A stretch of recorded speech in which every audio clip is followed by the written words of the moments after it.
Assalamualaikum warahmatullahi wabarakatuh. Perkenalkan, nama saya Ciwenli, saya mahasiswi dari Universitas Mercu Buana, jurusan Akuntansi. Pada kesempatan kali ini saya ingin membahas mengenai kasus kecurangan pelaporan keuangan PT Jiwasraya.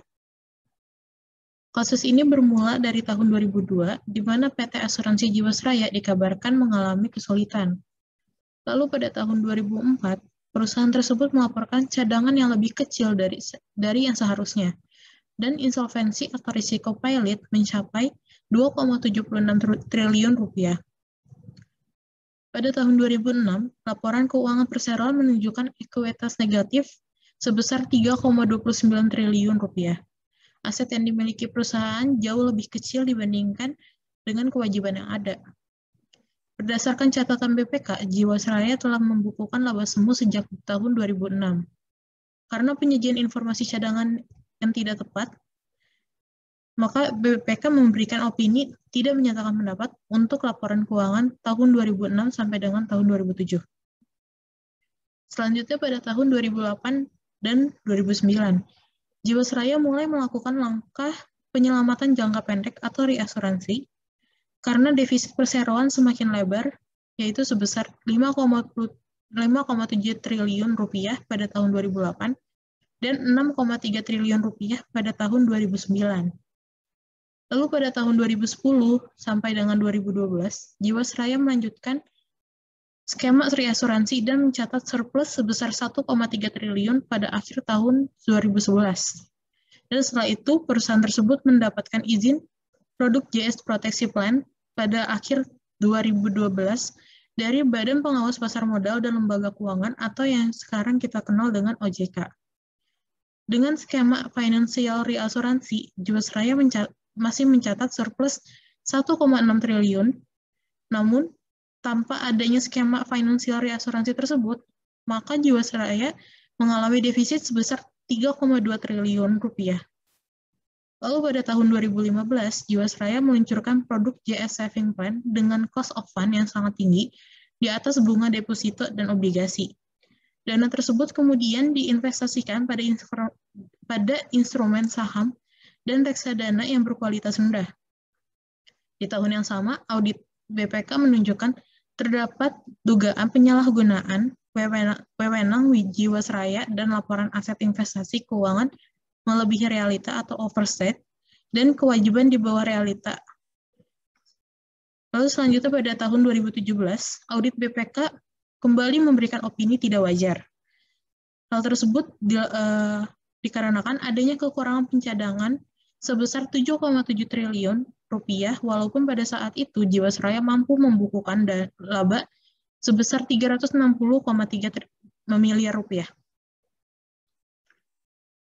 Lalu pada tahun 2018, Jiwasraya melakukan pergantian direksi. Lalu direksi baru yaitu Asmawi Syam melaporkan terdapat kejanggalan laporan keuangan kepada Kementerian BUMN. Hasil audit KAP PricewaterhouseCoopers atas laporan keuangan 2017 mengoreksi laporan keuangan interim dari laba sebesar 2,4 triliun rupiah menjadi hanya 428 miliar rupiah. Selain itu, perseroan mengumumkan tidak dapat membayar klaim polis jatuh tempo nasabah JS Saving Plan sebesar 802 miliar rupiah, dan laporan audit BPK menyebutkan Jiwasraya banyak melakukan investasi pada aset beresiko, tujuan untuk mengejar imbal hasil tinggi, namun perusahaan tersebut mengabaikan prinsip kehati-hatian. Di tahun yang sama, Jiwasraya dinyatakan membutuhkan dana sebesar 32,89 triliun untuk memenuhi rasio solvabilitas sebesar 120%. Tak hanya itu, aset perusahaan tercatat hanya sebesar 23,26 triliun rupiah, sedangkan kewajiban mencapai 50,5 triliun. PT Asuransi Jiwasraya ini diawasi oleh Kementerian BUMN dan juga OJK, sehingga banyak nasabah yang menuntut pertanggungjawaban dari Kementerian BUMN dan OJK atas kasus ini. Lalu regulasi. Dalam kasus ini ada beberapa perundang-undangan yang disimpangi, yaitu Yang pertama, pasal 2 UU Tipikor terkait perbuatan memperkaya diri sendiri, orang lain, atau suatu korporasi, dan pasal 3 UU Tipikor terkait penyalahgunaan kewenangan yang dapat merugikan keuangan negara atau perekonomian negara. Menurut BPK, dalam pemasaran produk JS Saving Plan, diduga pihak-pihak terkait di Jiwasraya mendapatkan fee atas penjualan produk tersebut. Lalu yang kedua adalah pasal 3 UU nomor 8 tahun 2010 tentang pencegahan dan pemberantasan tindak pidana pencucian uang. Lalu yang ketiga adalah pasal 11 dan pasal 21 UU nomor 40 tahun 2014 tentang perasuransian. Berdasarkan hasil temuan BPK, direksi dan jajaran Jiwasraya secara gegabah membuat program JS Saving Plan dan menawarkan bunga tinggi sehingga menimbulkan negative spread yang menggerus aset Jiwasraya.